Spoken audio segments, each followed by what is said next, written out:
보내심을 받은 사람들. 누가복음 10장은 예수님께서 자신에게 주어진 사명, 이것을 이제 다른 제자들에게 위임하시고 맡기시는 장면이죠. 예수님이 오신 것은 하나님의 나라의 복음을 전파하기 위해서 오신 겁니다.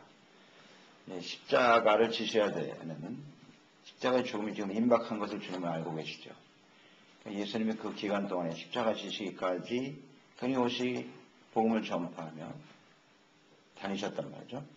예수님이 죽으신 이후에 예수께서 하셨던 복음 전파의 사명을 계승해야 될 사람들이 있다. 그래서 제자들을 부르신 거예요. 제자들을 부르신 목적 중에 하나가 예수님이 하신 일을 계승하는 일이란 말이죠. 그래서 하나님의 나라의 복음을 전파하는 것이다. 그래서 70명을 따로 세우셨다 그랬습니다. 그 이전에 12명의 그 제자들을 파송했던 일이 있었고요. 이번에는 또 70명을 따로 추려서 2명씩 짝을 지어 각 동네에 복음을 전하기 위해서 보내셨어요. 이것이 예수님께서 가장 원하시는 일이다 하는 것을 알 수가 있어요. 주님이 우리를 그리스도인 되게 하셨고 제자 되게 하신 아주 중요한 목적 중에 하나입니다. 둘씩 동네에 보내사 복음을 전하게 하셨다. 그렇습니다. 오늘 주님께서 우리를 택하여 부르신 이후에 우리를 이 라스팔마스에 보내셨고 더 나아가서는 우리의 삶의 현장에 주님이 보내신 거예요. 우리가 살아가는 그곳이 하나님이 보내신 곳이다 생각하면 되는 거예요. 그곳에서 우리는 하나님의 나라의 복음을 전파하고 증거하는 사람들이 되어야 한다. 파송하셨다, 하나님이 보내셨다라는 것이거든요. 그래서 제자는 보내심을 받은 사람들이라는 걸 항상 잊지 말아야겠어요. 보내심을 받은, 이것이 바로 사명이거든요. 보내심을 받았다. 그러니까 그리스도인은 이 사명을 빼놓고는 이해가 안 되는 겁니다. 존재 자체가 의미가 없는 거예요. 삶의 의미 자체가 없어요. 사명을 인식하지 못하고 사는 사람들. 항상 하나님이 나를 보내셨다라는 확신을 가지고 살아가야 하는 것입니다. 그 2절에 보면 추수할 것은 많은데 추수할 일꾼이 적다 이런 표현을 하셨어요. 추수하는 주인에게 청하여 추수할 일꾼들을 보내주셔서 하라. 이 복음을 전하며 증거하는 일, 전도자로 보내심을 받았다라고 하는 것은 무엇과 관련이 있냐면 추수와 관련이 있다는 거예요. 추수. 그러니까 어떻게 보면 이 복음을 전한다는 게 씨앗을 심는 일이기도 하죠. 그런데 주님께서는 추수의 개념으로 이해하셨단 말이에요. 그러면 지금 많은 사람들이 추수할 사람들이 있다는 얘기예요. 하나님께서 구원의 열매를 거둘 사람들이 이 땅에 많이 있는데 그들을 추수할 일꾼이 전도자다. 이런 측면에서 말씀하셨나요? 그러니까 우리가 가서 복음을 전하면 그 복음을 받아들이는 사람이 있고 거부하는 사람이 있을 것이다. 복음을 받아들이는 사람은 열매가 되는 거죠. 알복을 거둬들이는 거예요. 이게 바로 전도입니다. 우리가 전도해봐서 알잖아요. 금방 받아들이는 사람이 있는가 하면 거부하는 사람이 있다고. 거부하는 사람들 때문에 우리가 낙심할 필요 없다 그랬어요. 믿는 것은 모든 자의 것이 아니니라. 그렇습니다. 열매가 있는가 하면 버려지는 사람도 있는 거예요.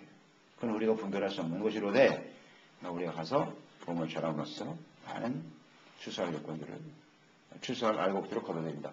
그러기 위해서는 일꾼이 필요하다는 거죠. 그러니까 추수라고 하는 것은 때가 있지 않습니까? 아무 때나 하는 게 아니고 그때를 한번 놓쳐버리면 추수를 할 수가 없어요.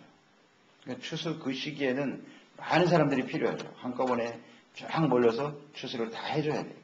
그렇지 않으면 더 썩어버리고 말이죠. 추수할 때.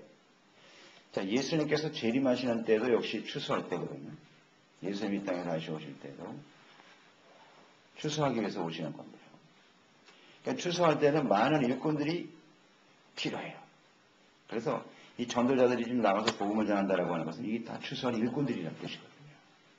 그러니까 우리가 예수님 오시는 그날까지 보내심을 받은 전도자로 살아간다라고 하는 것은 우리가 추수할 일꾼이라는 걸 항상 잊지 말고 추수하기 위해서 보내심을 받았다는 것을 항상 기억하자. 또 하나는 저는 묵상하면서 이런 생각을 했어요. 예수님이 재림하시는 것이 추수할 때다. 틀림없죠? 추수할 때인데 그렇다면 그 추수하기 위해서는 어떻게 해야 돼요? 많은 일꾼들이 필요하다는 얘기예요. 동시에 많은 사람들이 퍼져서 추수를 해내야 된단 말이에요. 그런 거 보면 오늘날 이 시대에 많은 선교사들이 지금 파송돼 있잖아요. 온 나라에 선교사들이 파송. 이 선교사들은 뭐냐? 결국 추수할 일꾼들이에요. 이렇게 많은 사람, 우리 인류 역사 속에 한 2000년 역사 속에 이렇게 많은 추수할 일꾼들이 퍼져서 지금 일하고 있는 때가 있었나요? 없었죠? 이런 걸 보면 지금이 추수 때구나 하는 것을 알 수가 있다고요. 그 추수할 일꾼을 누가 보내셨다고요? 주님께서. 잘 생각해 보세요. 이런 상황을 가만히 묵상해 보면 지금이 이제 주님 오실 때가 아주 가까운 때구나. 추수할 알곡들을 거둬들여야 하기 때문에 이렇게 많은 사람을 보냈고 그 하나님의 보내심에 따라서 우리가 여기 와 있는 거죠. 이것을 위해서 끊임없이 기도하고 또 간구해라. 함께 추수할 일꾼들이 많이 세워지도록 기도하면서 이 사역을 감당해야 된다는 것이고요. 3절에 보면 어린 양을 미리 가운데 보낸 것 같다. 이런 표현을 하셨는데요. 또 복음을 전하는 일, 전도하는 일은 그렇게 쉬운 일이 아니라는 겁니다. 두 가지 개념이겠죠. 복음을 전할 때 많은 반대에 부딪힐 것이고 많은 위험에 처하게 될 것이고 어려움을 만나게 될 것이다. 그런 측면에서 말씀을 하신 것이죠. 그러니까 언제나 핍박과 반대가 상존하는 것이 전도하는 일입니다. 선교하는 일은 그렇게 쉬운 일이 아니에요. 또 하나는 양떼라는 표현을 하셨는데 이 양떼는 목자가 없이는 살아갈 수가 없죠. 그러니까 이 전도를 한다라고 하는 것은 자신의 무슨 능력으로 하는 것이 아니라 철저하게 목자이신 주님을 의지하면서 해야 한다는 거예요. 주님과 함께. 그러니까 전적으로 하나님을 의지하는 것이 전도의 핵심이에요. 내 힘으로 하는 게 아닙니다. 그럴 때 우리는 승리할 수가 있겠죠. 일단 4절로 11절의 말씀은 요즘에 제자들을 보내시는 것과 같죠. 내용이 같습니다. 전대나 주머니, 신발 이런 거 하지 말라 그랬고요. 만나는 사람에게도 인사하지 말라 그랬어요. 그러니까 하나님만을 전적으로 의지하라는 것이고요. 전도사역은 인사도 하지 말라, 문안도 하지 말라고 하는 의미는 사역에 집중하라는 거죠. 그만큼 긴박하다는 겁니다. 우리가 뭐 할 일 다 하고 그렇게 해서 지금 할 수 있는 일이 아니라는 겁니다. 추수할 때는 그 시기가 있기 때문에 이 시기를 놓치면 안 되거든요. 그렇기 때문에 그 사역에 집중하는 것이 필요하다. 그런 뜻이겠죠. 그리고 역시 이 가져가지 말라고 하신 것은 하나님이 채워주시겠다는 뜻이기도 하고요. 전도자들의 필요를 하나님이 채워주신 분이 있다. 7절에 보면 일꾼이 그 삭세를 받는 것이 마땅하다 그랬습니다. 주님 앞에 이 보내심을 받은 사람들이기 때문에 하나님 보내신 자들이잖아요. 추수하도록. 그럼 열심히 추수를 위해서 수고하면 삭세를 받는 것은 너무나 당연한 것이다. 그러니까 그 필요한 것을 하나님이 다 채워주시겠다는 뜻이죠. 그러니까 어떤 식으로 채워주시느냐? 영접하는 사람들이 있다는 거죠. 그래서 가면 너희를 영접하는 사람이 있다. 그러면 그 집에 머물고 그곳에 평안을 선포하고 그 사람들이 대접하는 음식을 먹어라. 그랬습니다. 그것이 하나님이 준비하신 거예요. 채워주시는 거예요. 이 복음을 전하기 위해서 헌신할 때 이렇게 하나님께서 준비하시되 누구를? 사람들을 준비한다. 영접하는 사람들을 준비해요. 헌신하는 사람들을 하나님께서 준비해서 그 사역을 감당하게 하십니다. 틀림없어요. 필요한 사람들을 하나님이 세우시고 그래서 하나님의 뜻을 이루어간다. 그러니까 우리는 하나님의 그 보내주신 사명에 집중하면 돼요. 틀림없습니다. 그건 하나님의 약속이기 때문에 하나님이 채워주십니다. 또 이런 측면도 있겠죠. 우리가 복음을 전하고 증거하는 종들에 대해서 하나님께서 준비한 사람들이 되면 좋겠죠. 엘리야 시대에도 사렙다 과부가 있었단 말이에요. 모든 사람들이 이스라엘에도 하나님의 사람들이 많은데 그 두로 시돈 땅에 이방 여인이 왜 하나님께서 그 사람을 준비했을까? 그곳에 가서 하나님께서 그 여인에게 말씀하시고 엘리야를 잘 공개하였더니 기근이 끝날 때까지 통에 가루가 떨어지지 아니하고 병에 기름이 떨어지지 않는 은혜와 축복을 받았더라. 이렇게 준비된 사람도 이게 큰 복을 받는 사람이에요. 그래서 우리가 전도자들을 또 하나님 앞에 보내주는 것보다 헌신할 때 필요한 사람도 만나게 하시지만 또 우리가 그렇게 사역에 함께 준비된 사람으로 헌신되는 거, 이것도 귀한 일이죠. 귀한 일입니다.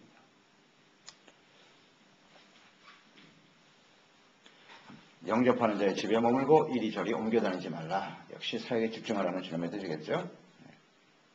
그 다음 8절과 11절에 보면 그들이 가서 해야 할 일이 무엇인가가 아주 잘 나와 있죠. 전도의 핵심은 뭐냐? 8절 하나님의 나라가 너희에게 가까이 왔다 하라. 하나님의 나라입니다. 11절 하나님의 나라가 가까이 온 줄을 알라 하라. 그들이 전해야 될 메시지는 뭐냐면 하나님의 나라입니다. 하나님이 다스리시는, 하나님의 통치하시는 하나님의 나라가 이 말 가까이 왔다는 거죠. 예수 그리스도를 통해서 하나님의 나라가 이루어지게 된다. 아멘입니다. 그러니까 보내심을 받은 자, 사명자들은 항상 어디에 초점을 두고 살아야 되느냐? 하나님의 나라를 전파하고 증거하는 데 힘써야 하는 것입니다. 이게 바로 그리스도인들의 본질이에요. 우리는 세상 나라에 관심이 많잖아요. 근데 여기서 자꾸 이렇게 미혹되면 안 돼요. 우리 예수 믿는 사람들은 너무 세상 나라에 관심을 집중시킬 필요가 없어요. 우리 예수 믿는 사람이 하는 이야기는 항상 하나님의 나라에 관한 이야기를 해야 돼요. 많은 사람들, 세상 나라의 이야기는 우리보다 세상에 있는 사람들이 훨씬 더 잘 알아요. 훨씬 더 똑똑하고요. 더 지혜로워요. 세상에서 사는 방식에 대해서는. 우리가 그 사람들한테 할 이야기가 없어요. 우리 예수 믿는 사람은 그 사람들과 구별된 게 뭐냐면 우리의 초점은 하나님의 나라에 있다는 거죠. 예수님을 통해서 하나님의 다스림을 받는 하나님의 나라, 어떻게 우리가 하나님 앞에 의와 거룩함과 진실함으로 주님을 섬기며 예수 그리스도로 말미암아 생명과 구원을 얻고 하나님의 나라에 들어가게 될 것인가. 이 땅에 이루어지는 하나님의 나라와 장차 주님 앞에 서게 될 하나님의 나라에 대한 관심이 항상 우리의 관심이 되어야 하는 것입니다. 그 사람이 사명자예요. 그래서 이야기하는 거 보면 알아요. 이렇게 대화해보면 이 사람의 관심은 하나님의 나라에 있구나. 세상 나라에 있구나. 딱 보면 알잖아요. 대화해보면. 그 사람의 속이 다 드러나잖아요. 또 우리 예수 믿는 사람은 언제든지 하나님의 보내심을 받은 사명자라는 것을 잊지 말고 하나님의 나라에 대한 분명한 메시지를 증거하는 사람들이 되어야 하겠습니다. 잘 한번 묵상해보세요. 내가 내 마음속에 가지고 있는 관심이 세상 나라입니까? 하나님의 나라입니까? 이게 흔들리면 안 돼요. 잘못되면 빨리 바로 잡아야죠. 바로 잡고 우리가 세상에서 살아가지만 그 구별된 모습이 바로 그런 거예요. 초점이 달라. 삶의 목적이 달라. 언제나 우리는 대화의 주제가 하나님의 나라가 되어야 하는 거예요. 이야기를 하더라도 그것을 하나님의 나라와 어떤 관련이 있는가 이런 식으로 항상 이해하고 이것이 필요하죠. 이게 바로 보내심을 받은 자들의 모습이에요. 하나님의 나라가 가까이 왔다. 하나님의 나라에 집중하라. 영접하지 않는 사람들이 있습니다. 영접하지 아니하거든 역시 신의 먼지를 털어버려라. 먼지 털어버리면서 사람들에게 아주 선포하라 그랬습니다. 영접하지 않는 동네는 보는 앞에서 공개적으로 신발의 먼지를 털면서 그것은 이제 너희들은 이방인과 같다. 이 복음을 영접하지 않는 자는 전도자들을 영접하지 않는 자는 하나님의 심판을 받게 될 것이다. 라는 선포죠. 선포입니다. 12절로 16절에도 자세하게 구체적으로 설명했어요. 복음을 받아들이지 않는 자는 어떻게 될 것이냐? 복음을 거부하고 하나님의 보내심 받은 자들이죠. 전도자, 주님의 말씀을 가르치고 증거하는 종들을 거부하는 자들이 받게 될 심판. 자, 그날에 소돔과 고모라가 그 동네보다 견디기 쉬우니라 그랬습니다. 소돔과 고모라보다 더 심각한 심판을 받게 될 것이다. 굉장히 두려운 일이죠. 두려운 일입니다. 소돔과 고모라는 어땠습니까? 그 유황불로 완전히 심판을 받아서 멸망을 당했는데요. 그때 먼저 하나님께서 롯을 구원하기 위해서 천사들이 하나님의 사자들이 갔잖아요. 가서 소식을 전했죠. 이 땅이 멸망당할 것이다. 그러니까 너희는 속히 이곳을 떠나고 절대 뒤를 돌아봐서는 안 된다. 그래서 이 롯이 이 소식을 딸들에게 전했을 것이고 그 아내에게 전했을 것이고 또 많은 사람들에게 이야기를 했을 거예요. 최소한 자기와 함께 있었던 주변의 사람들에게 이야기했을 것이에요. 근데 그 대상이 누구냐면 그 사위들이었죠. 세 딸과 정혼한 사위들이 있었다. 그들에게 이야기했어요. 가자. 멸망당한다. 그럴 때 그 사위들이 어떻게 여겼다고요? 농담으로 여겼더라. 농담으로. 그래서 결국 멸망당했죠.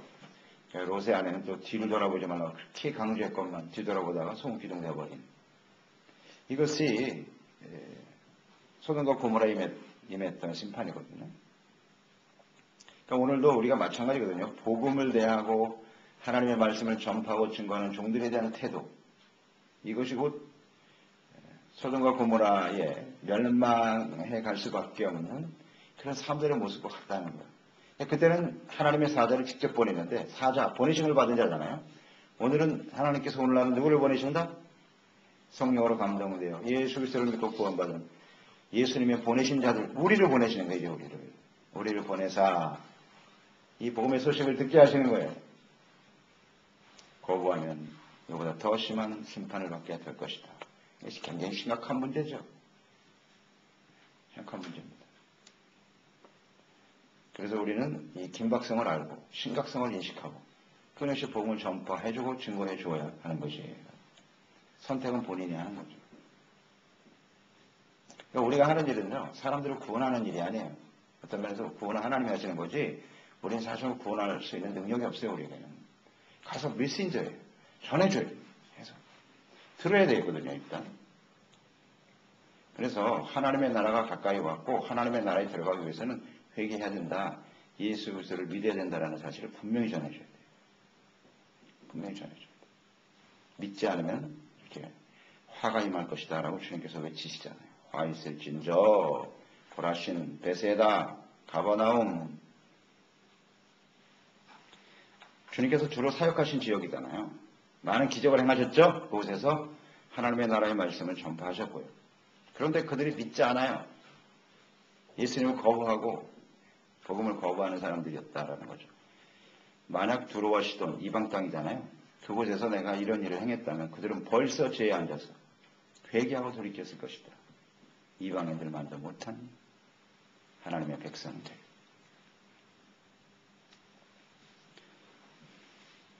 돌이키지 못하는 그들을 모셔볼 수가 있죠. 이방인들이 회개한 모습이 잘 나와 있는 것이 요나서죠.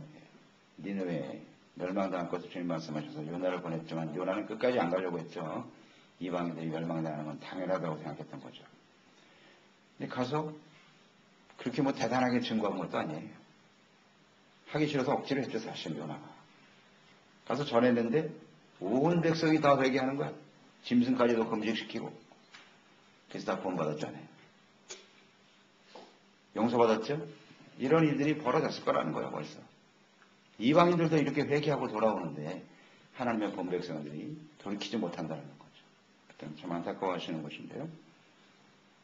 이들의 원인이 뭐냐? 이렇게 복음을 거부하는 일은 곧 어떤 것이냐? 15절에 보면 가버나움아 내가 하늘에까지 높아지겠느냐? 교만이에요, 교만. 음부에까지 낮아지리라 그랬어요. 복음을 거부하고 또 복음을 전하고 말씀, 하나님의 나라의 말씀을 가르치는 종들을 거부하는 일은 왜 그러느냐? 교만하기 때문입니다. 그러니까 복음과 말씀을 거부하는 것 자체가 교만이에요. 교만은 우상숭배고요. 언제나 자기 중심이죠. 굉장히 심각한 거죠. 그래서 이렇게 교만하여 하나님과 복음의 말씀과 종들을 거부하게 되면 어떻게 되냐? 음부에 떨어진다. 음부에까지 낮아지리라. 이 음부라고 하는 단어가 이 헬라어의 단어가 하데스라는 말이거든요. 이 하데스라는 말이 성경에 보면 다양하게 번역이 되어 있어요. 원래 뜻은 지옥이에요, 지옥. 그 다음에 죽은 자들의 세계라는 뜻이에요. 죽은 자들이 가는 곳, 하데스. 그 다음에 다른 성경에 보면 영원한 불, 혹은 영벌. 그 다음에 바깥 어두운 데 내어 쫓겨 이게 나와 있잖아요. 바깥 어두운 데가 바로 하데스입니다. 음부예요. 그런데 그 달란트의 비유에서 바깥 어두운 데 내어 쫓긴다. 한 달란트 받은 사람? 한 달란트 받은 사람도 지옥 갑니다. 이런 게 굉장히 심각한 문제예요. 이런 거 잘 생각해야 돼요. 단어 하나하나가 쉽게 넘어갈 수 있는 말이 아니라고요. 하데스라고요. 버려지는 거죠. 심판으로 인해서 버려지는 사람이 되고 말 것이다. 그래요. 복음을 거부하고 회개치 않으면 교만한 자들이 받게 될 형벌입니다. 그래서 이제 16절에 결론적으로 말씀하셨죠. 너의 말을 듣는 자는 내 말을 듣는 것이다. 그러니까 하나님이 보내신 자들의 말을 듣는 것은 곧 예수 그리스도의 말씀을 듣는 것이고, 만약 그 말을 듣지 않는 것은 예수님을 거부하는 거다. 거부하는 것이고, 더 나아가서 나를 저버리는 자는 나 보내신 이를 저버리는 것입니다. 예수님을 보내신 분은 하나님이시죠. 이 굉장히 중요한 말씀입니다. 잘 묵상해 보세요. 하나님의 말씀 전하는 하나님의 말씀과 종들의 말을 거부하는 것. 이것이 어떤 의미를 가지는가. 하나님의 말씀에 대한 우리의 태도. 대단히 중요하죠. 그리고 더 나아가서는 우리는 전도자다. 전도자, 사명자라는 것을 하나님 보내신다는 걸 잊지 말고 아직도 그리스도를 모르는 사람들에 대해서 끊임없이 증거하고 전파해 주어야 합니다. 전파해주고 그 다음엔 기도해야죠. 기도하고. 그게 추수를 알고 오면 추수하게 될 것이고 그것도 주님께서 판단하시겠죠. 우리는 끊임없이 말씀을 전파하고 증거하고 기도하는 거예요. 하나님께서 감동해 주시도록. 이것이 보냄받은 사람들의, 보내심을 받은 자들의 모습이에요. 우리의 본분을 항상 잊지 말고 주님 앞에서는 그날까지. 분명한 건 추수할 때가 지금 임박했다는 거예요. 임박하고 있다는 것을 우리가 인식할 수 있어요. 언제나 우리의 초점은 하나님의 나라에 있어야 한다. 보내신 것 사명에 맞추어져 살아가는 저희들이 되어야 하겠습니다. 기도하겠습니다. 하나님 아버지, 오늘도 우리를 구원해 주시고 하나님이 특별히 세워 이 땅에 우리를 보내주심을 감사드립니다. 하나님이 복음을 전파하기 위해서, 예수 그리스도의 복음을 전파하기 위해서 이 땅에 보내셨나이다. 우리는 보내심을 받은 자로서 주님의 이 추수할 일꾼으로서 추수할 곡들을 주님께서 원하시는 것을 우리가 알고 힘써 하나님의 나라의 복음을 전파하고 증거하는 저희들이 되게 하시옵소서. 예수님의 이름으로 기도드립니다.